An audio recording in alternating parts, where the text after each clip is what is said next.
Hello everyone, this is Judith and welcome in my healthcare class.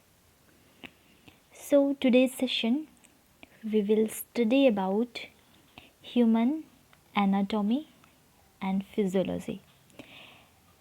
Human anatomy को हिंदी में हम कह सकते हैं शरीर रचना विज्ञान, जिसमें शरीर के अंगों की रचना के बारे में पढ़ते हैं हम। और फिजियोलॉजी मीन्स शरीर क्रिया विज्ञान, मीन्स शरीर के अंगों की क्रिया के बारे में। तो चलिए हम इनका डिफिनीशन देखते हैं। Human anatomy and physiology. शरीर रचना विज्ञान मीन्स एनाटॉमी चिकित्सा विज्ञान की वह शाखा है जिसमें शरीर की रचना एवं उनके विभिन्न अंगों के पारस्परिक संबंधों का अध्ययन किया जाता है। और शरीर क्रिया विज्ञान मीन्स फिजियोलॉजी चिकित्सा विज्ञान की वह शाखा है जिसमें शरीर में संपन्न होने वाली क्रियाओं का अध्ययन किया जाता है। तो ये हो गया ह्यूमन एनाटॉमी एंड फिजियोलॉजी का डेफिनेशन मीन्स परिभाषा। अब हम देखेंगे शरीर के तंत्र के बारे में। तो अंग तंत्र अंगों का एक समूह है जो एक कार्य विशेष को अकेले या सामूहिक रूप से मिलकर करते हैं। तो मानव शरीर के विभिन्न अंग तंत्र हैं: पाचन तंत्र, परिसंचरण तंत्र, अंतःस्रावी तंत्र, उत्सर्जन तंत्र, प्रजनन तंत्र, तंत्रिका तंत्र, श्वसन तंत्र, कंकाल तंत्र और मांसपेशी तंत्र। तो आइए इनके बारे में हम एक एक करके पढ़ेंगे। तो इन अंगों के अलग अलग कार्य होते हैं, लेकिन ये एक दूसरे से अलग होकर स्वतंत्र रूप से काम करते हैं। तो आइए हम एक एक करके कुछ अंग तंत्रों के बारे में पढ़ेंगे। तो सबसे पहले हम देखेंगे पाचन तंत्र के बारे में। तो मानव पाचन तंत्र एक जटिल प्रक्रिया है जिसमें बड़े जैविक तत्वों को छोटे कणों में तोड़ा जाता है, जिसका प्रयोग शरीर ईंधन के तौर पर करता है। और पोषक तत्वों को छोटे कणों में तोड़ने के लिए मुंह, पेट, आंतों और जिगर में उपस्थित विशेष कोशिकाओं से निकलने वाले एंजाइम के समन्वय की आवश्यकता होती है। तो मानव पाचन तंत्र के विभिन्न अंगों का क्रम इस प्रकार है: मुंह, ग्रासनली, और हम उस चित्र में हम देख सकते हैं सारे चीज़ों को। अब देखेंगे श्वसन तंत्र। तो भोजन से ऊर्जा निर्गमन करने की प्रक्रिया श्वसन कहलाती है और इसके अंतर्गत कोशिकाओं में ऑक्सीजन ग्रहण करना, उन ऑक्सीजन का इस्तेमाल भोजन को जलाकर ऊर्जा प्राप्त करने में करना और फिर शरीर से अपशिष्ट पदार्थ कार्बन डाइऑक्साइड और पानी को बाहर निकालना शामिल है। तो जैसे कि इस चित्र में हम देख सकते हैं श्वसन तंत्र कैसे होते हैं। इसे स्टूडेंट्स अपनी कॉपी में इस चित्र को अच्छी तरह से बनाएंगे। अब देखेंगे हम परिसंचरण तंत्र। तो मनुष्यों में मुख्य परिसंचरण तंत्र रक्त परिसंचरण तंत्र है और परिसंचरण तंत्र को द्विपरिसंचरण तंत्र भी कहा जाता है, क्योंकि यह दो फंदों या लप्स से बना होता है और रक्त हृदय से होकर दो बार गुजरता है।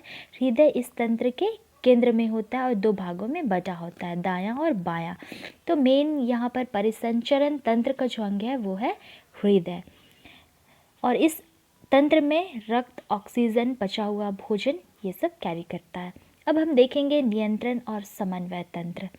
तो उच्च श्रेणी के पशुओं जिन्हें कशेरुकी मनुष्य समेत है ना कहा जाता है में नियंत्रण और समन्वय तंत्रिका तंत्र के साथ साथ हार्मोन तंत्र, जिसे अंतःस्रावी तंत्र कहा जाता है, के माध्यम से होता है। तो तंत्रिका कोशिकाओं से बने तंत्र को तंत्रिका तंत्र कहते हैं, जैसे कि इस चित्र में दिखाया गया है। आप इस चित्र को बनाएंगे और इसका काम हमारे शरीर की गतिविधियों के बीच समन्वय स्थापित करना होता है, इसलिए यह हमारे शरीर का एक महत्वपूर्ण अंग है। अब देखेंगे हम उत्सर्जन तंत्र।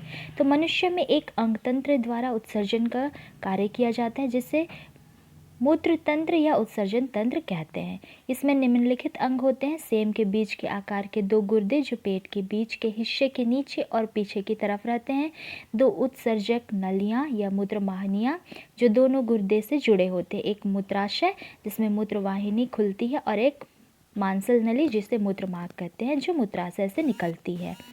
तो इस क्षेत्र को हम देख सकते हैं कि कैसे उत्सर्जन तंत्र है। अब देखेंगे हम प्रजनन तंत्र। तो एक ही प्रजाति के मौजूद जीवों से नए जीवों की उत्पत्ति को प्रजनन तंत्र कहते हैं और पृथ्वी पर प्रजातियों के अस्तित्व के लिए यह अनिवार्य है। तो प्रजनन में जीव अपने माता पिता के जैसे मूल गुणों के साथ पैदा होते हैं और जीवों में प्रजनन के दो मुख्य तरीके होते हैं, अलैंगिक प्रजनन और लैंगिक प्रजनन। तो यहाँ पर मेल रिप्रोडक्टिव सिस्टम और फीमेल रिप्रोडक्टिव सिस्टम दिया हुआ है ये चित्र, तो हम ध्यान से देखेंगे और इसका अच्छी तरह डायग्राम बनाएंगे और नेमिंग भी अच्छी तरह करेंगे सारे स्टूडेंट्स। अब देखेंगे हम कंकाल तंत्र। तो कंकाल तंत्र हड्डियों, उससे संबंध, उपास्थियों और मानव शरीर के जोड़ों का तंत्र होता है। तो वयस्क मानव शरीर में 206 हड्डियां होती है और हड्डियों के अलावा कंकाल में कार्टिलेज और लिगामेंट भी होते हैं। तो इस चित्र में हम देख सकते हैं कि किस तरह कंकाल तंत्र दिखता है। इसका भी डायग्राम स्टूडेंट्स बनाएंगे अच्छी तरह नेमिंग के साथ में और याद भी करेंगे। और कार्टिलेज सघन संयोजी ऊतक होते हैं जो प्रोटीन फाइबर के बने होते हैं और जोड़ों पर हड्डियों की गतिशीलता के लिए टिकती है। तो आज के क्लास में हम इतने अंगों के बारे में देखे, सीखे और पढ़े। तो जितना भी डायग्राम है वो स्टूडेंट्स अच्छी तरह अपने कॉपी में बनाएंगे और उनका नेमिंग करेंगे और याद भी करेंगे। नेक्स्ट क्लास में हम इनके बारे में और भी डिटेल में पढ़ेंगे, सीखेंगे और समझेंगे। तो आज के क्लास में सिर्फ इतना ही। Thank you.